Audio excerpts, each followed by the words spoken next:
ఎందుకు opposition leaders మొత్తుకుంటున్నా అర్థం కావడం. ఎందుకంటే డిజైన్ చేసింది మీరు, కాంట్రాక్ట్ ఇచ్చింది మీరు, నిర్మాణం అయింది మీ హయాంలో.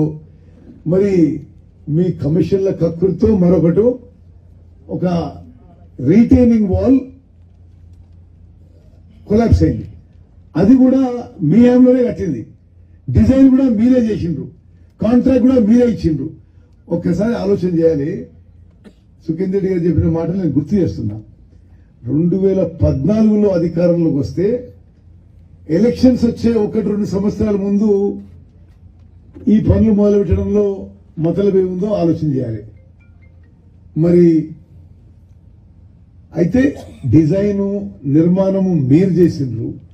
ఈరోజు రీటైనింగ్ వాల్ కొలాప్స్ కావడం సరే మీరు చేసినా మేము బాధాకరం అంటున్నాం, రుచిగా కానీ స్పష్టమైన హామీ ఇస్తున్నాము. ఇది ఈ సంఘటన వల్ల ఎంత నష్టం జరిగితే అంత మొత్తం కాంట్రాక్టర్ కంపెనీయే భరిస్తుంది.